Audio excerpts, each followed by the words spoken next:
Good morning प्यारे विद्यार्थियों। आज हम गायत्री के इस YouTube चैनल पे पढ़ेंगे वाक्य भेद के अंतर्गत रचना के आधार पर वाक्य भेद। रचना के आधार पर वाक्य कितने प्रकार के होते हैं, किस प्रकार से बनते हैं और उसकी पहचान के क्या क्या मुख्य योजक चिन्ह होते हैं, हम उन्हीं की चर्चा यहाँ करेंगे। वाक्य भेद के अंतर्गत रचना के आधार पर वाक्य हैं वो 3 प्रकार के होते हैं। कितने प्रकार के होते हैं? 3 प्रकार के। सरल, जिसको अपन साधारण वाक्य कहते हैं, मिश्रित या मिश्र वाक्य, और तीसरा है संयुक्त वाक्य। सबसे पहले हम पढ़ेंगे सरल वाक्य, या फिर इसको साधारण वाक्य कहते हैं। किसे कहेंगे? सरल या साधारण। जिन वाक्यों में केवल एक ही उद्देश्य हो और एक ही विधेय हो। उद्देश्य और विधेय के बारे में हमने कल अध्ययन किया था। क्या होता है उद्देश्य और विधेय? जिसके बारे में बात कही जाती है उद्देश्य होता है, और क्या बात कही जाती है वह विधेय होता है। जैसे मोहन खेलता है, इसमें किसके बारे में कहा गया है? मोहन के बारे में। तो मोहन क्या है? उद्देश्य है। और क्या करता है मोहन? खेलता है। तो ये खेलना जो है ये विधेय होता है।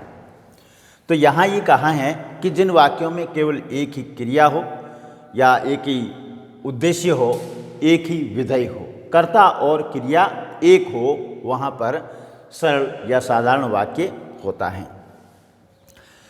फिर नीचे और लिखा है, जिन वाक्यों में एक ही क्रिया और एक ही कर्ता हो, वहाँ पर साधारण या सरल वाक्य होता है। देखिए मैंने यहाँ 2 उदाहरण दिए हैं। मुकेश पढ़ता है, यहाँ एक ही उद्देश्य है, एक ही विधेय है। शिल्पी पत्र लिखती हैं, यहाँ पर एक ही उद्देश्य है, एक ही विधेय है। अब देखिए उद्देश्य क्या है? उद्देश्य यहाँ क्या है? मुकेश हैं। अपन ने क्या कहा है कि एक उद्देश्य होता है, यानी एक ही कर्ता होता है और एक ही कर्म होता है। फिर विधेय यहाँ क्या है? पढ़ता है। तो यहाँ जो कर्म भी एक हैं, तो यहाँ पर हम सरल वाक्य मानते हैं।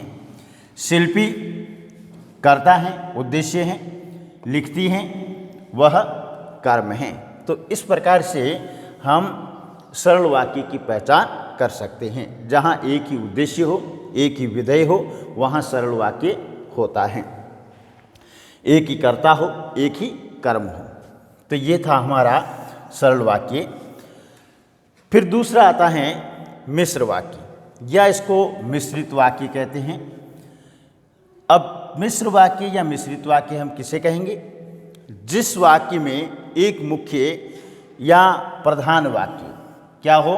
एक मुख्य वाक्य हो या फिर एक प्रधान वाक्य हो, और अन्य आश्रित उपवाक्य हो। उसके साथ में अन्य जो हैं वह आश्रित उपवाक्य और हो, यानी एक बात कह करके दूसरी बात भी कही जाती हो, वहाँ पर मिश्रित या मिश्र वाक्य होता है। अब देखिए, इस को पहचानने के लिए, मिश्र वाक्य को पहचानने के लिए, मिश्र वाक्य वो उपवाक्यों को जोड़ने का काम समुच्चय बोधक अवयव करते हैं। ठीक है, यानी मुख्य प्रधान वाक्य और उसका उपवाक्य हैं, उसको जोड़ने का काम जो है वह करते हैं समुच्चय बोधक अवयव। कौन करते हैं? समुच्चय बोधक अवयव। अब समुच्चय बोधक अवयव कौन से हैं? जैसे चूंकि, क्योंकि, जब, तब, अर्थात, यदि, तो, ताकि आदि समुच्चय बोधक अवयव जिस वाक्य में आते हैं वहाँ पर मिश्र वाक्य होता है। ठीक है, 2 चीज़ें याद रखनी है। एक तो है कि मुख्य वाक्य या प्रधान वाक्य के साथ में आश्रित वाक्य भी जुड़ा हुआ होना चाहिए। ठीक है, एक बात के साथ दूसरी बात भी कही हुई होनी चाहिए। फिर कहा है कि मिश्र वाक्य और उपवाक्य को जोड़ने का कार्य कौन करता है? समुच्चय बोधक अवयव करते हैं।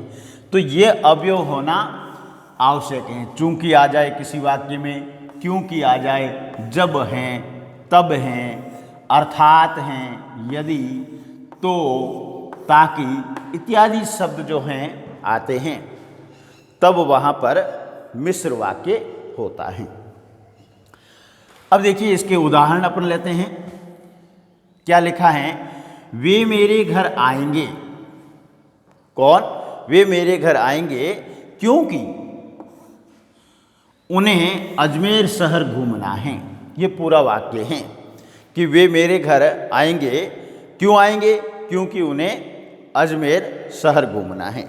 यहाँ अपन देखते हैं कि वे मेरे घर आएंगे, ये प्रधान बात है, ये प्रधान वाक्य हैं। इसके साथ में जुड़ा हुआ उपवाक्य है, इसके बीच में योजक चिन्ह है।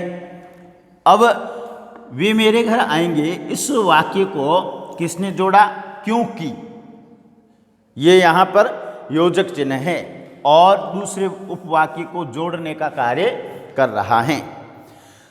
क्योंकि उन्हें अजमेर शहर घूमना है। ये क्या है? आश्रित वाक्य कह सकते हैं या उपवाक्य कह सकते हैं। तब यहाँ क्या हो गया है? यह मिश्र वाक्य हो गया है। क्यों?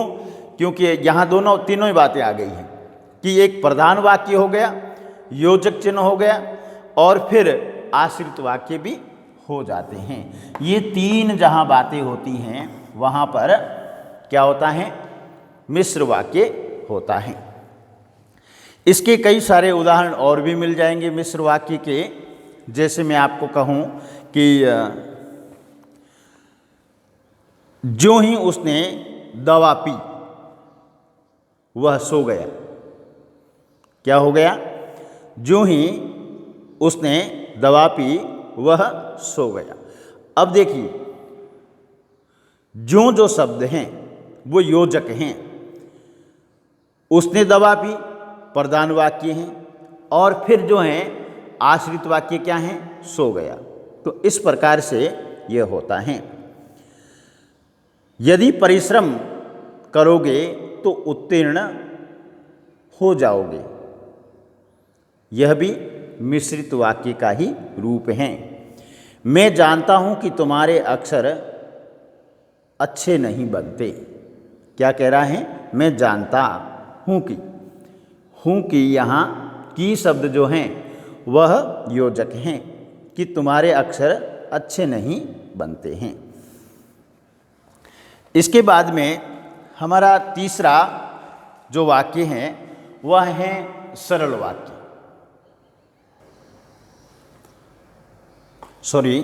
तीसरा भेद है संयुक्त वाक्य। कौन सा है? संयुक्त वाक्य। जिन वाक्यों में दो या दो से अधिक सरल वाक्य समुच्चय बोधक अवयवों से जुड़े हो। किससे? समुच्चय बोधक अवयवों से जुड़े हुए हो। दो या दो से अधिक सरल वाक्य होने चाहिए। ठीक है, संयुक्त वाक्य क्या बनता है? दो या दो से अधिक सरल वाक्य हो और वह किससे जुड़े हुए हो? समुच्चय बोधक अवयवों से जुड़े हुए हो।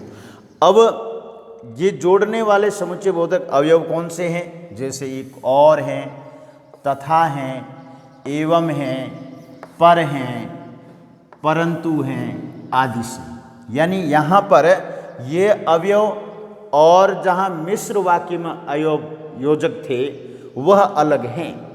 तो और, तथा, एवं, पर, परंतु से जुड़े हुए हो तो वहाँ पर संयुक्त वाक्य होता है। देखते हैं अपन। जैसे भरत आया किंतु भूपेंद्र चला गया। यहाँ देखिए भरत आया, यहाँ एक ही कर्ता है, एक ही कर्म है। फिर भूपेंद्र चला गया, यहाँ पर भी एक ही कर्ता एक ही कर्म है। अब ये दोनों ही सरल वाक्य हैं। इन दोनों को किसने जोड़ा? किंतु ने। किसने जोड़ा? किंतु ने। और किंतु ने जैसे ही इसको जोड़ा तो ये क्या हो गया है? संयुक्त वाक्य बन गया है। अब दूसरा उदाहरण देखिए, वह सुबह गया और शाम को लौट आया। यहां पर भी दो सरल वाक्य हैं, सुबह गया, वह सुबह गया, एक ही कर्म है, एक ही कर्ता है। शाम को लौट आया, यहाँ पर भी वही बात है। तो यहाँ पर पहला और दूसरा दोनों ही वाक्य क्या हैं? सरल वाक्य हैं। और इसको किसने जोड़ा है? और समुच्चय बोधक अवयव ने इसको जोड़ रखा है। तो यहाँ पर भी क्या होगा? संयुक्त वाक्य होगा। उसने परिश्रम तो बहुत किया किंतु सफलता नहीं मिली। उसने परिश्रम तो बहुत किया, एक कर्ता एक कर्म है, एक उद्देश्य एक विधेय है, फिर किंतु उसको सफलता नहीं मिली। तो यहाँ पर भी किंतु समुच्चय बोधक चिन्ह ने इन दोनों ही सरल वाक्यों को जोड़ा है। तब यहाँ पर क्या होगा? संयुक्त वाक्य होगा। अब देखिए, हम इन तीनों के कुछ 1 2 3 उदाहरण लेते हैं और पढ़ते हैं कि यह किस प्रकार से एक दूसरे से भिन्न है, कैसे हम उसकी पहचान कर पाएंगे। पहले हमने लिया है सरल वाक्य। मोहन का भाई मेरी पुस्तक धीरे धीरे पढ़ता है। क्या है? मोहन का भाई मेरी पुस्तक धीरे धीरे पढ़ता है। यहां देखिए, मोहन का ये उद्देश्य है। भाई जो हैं वह कर्ता हैं। भाई क्या है? कर्ता हैं, उद्देश्य हैं। और उद्देश्य का विस्तार जो है वह यहाँ पर है मोहन का भाई। क्या है? मोहन का भाई। फिर मेरा मोहन का भाई मेरी जो है वह कर्म का विस्तार है। और धीरे धीरे जो है वह क्रिया का विस्तार है। और पढ़ता है वह क्रिया है। तो यहाँ पर सब चीज़ें जो हैं किसके अनुसार हैं? सरल वाक्य के अनुसार हैं। तब यहाँ पर सरल वाक्य होगा। फिर देखिए मिश्र वाक्य। राकेश कॉलेज ही नहीं गया क्योंकि वह बीमार था। एक तो योजक चिन्ह आ गया, ठीक है। राकेश कॉलेज ही नहीं गया। अब देखिए, यहां राकेश कर्ता है।